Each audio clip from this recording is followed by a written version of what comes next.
On July 3rd, 2018, I appeared before this council and asked for leadership and results regarding possible cancer clusters and water concerns.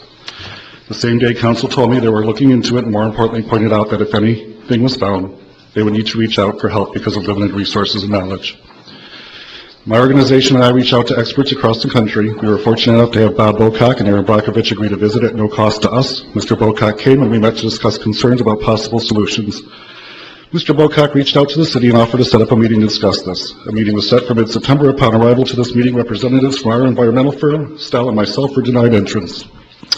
The Evening News, Channel 6, aired a letter from Mrs. Barker stating we were combative and non-productive. Our organization continued to work with experts locally and around the country. We use certified labs, science to perform tests to help determine what may be occurring in our community.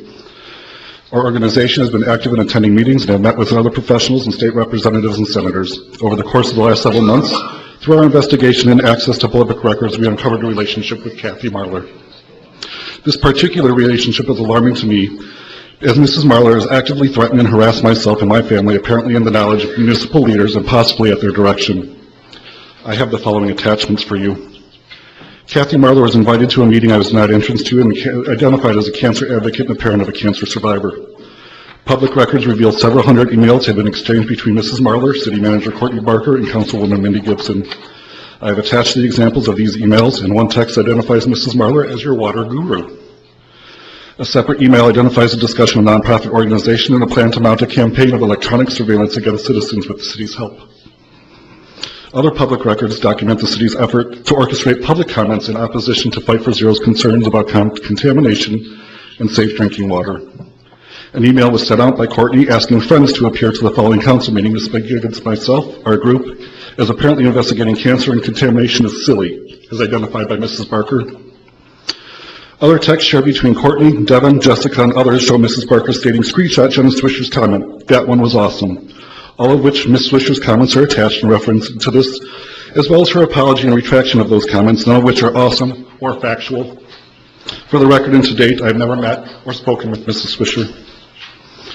According to an email from Ms. Gibson, having them speak for 3 minutes at council meeting gives them good face time, but doesn't accomplish much. Another from Ms. Barker when stating it's election time, therefore a lot of misinformation is on Facebook. In fact, Ms. Barker's conversations and targets are not just related to the citizens in Satellite Beach, South Patrick Shores, or Cocoa.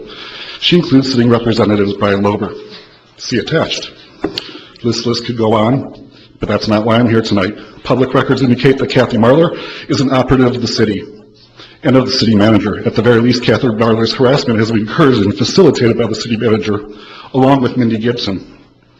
This should be concerning to the citizens and leadership of the city. I have the attached packet to give you. Most alarming was to discover Mrs. Marler's harassment has been facilitated by the city. Kathy Marler sent the packet to City Hall as a 5th draft to have it printed so she could mail it to my house. City Hall has printed hundreds of documents from Mrs. Marler and assisted her in crafting and editing letters over the past several months. It was sent to Julie Finch for printing, which we know that Ms. Barker also uses her personal account, and I have an attachment.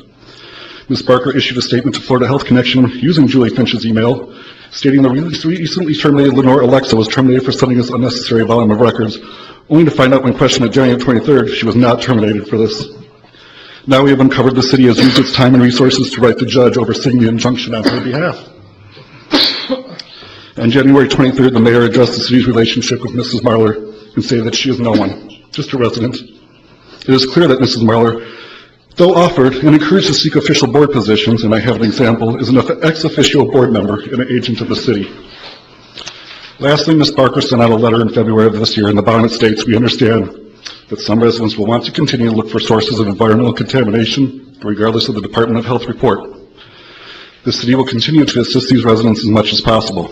Public records suggest that people are being manipulated by the city as a means of intimidating citizens who simply want a safe environment for clean water.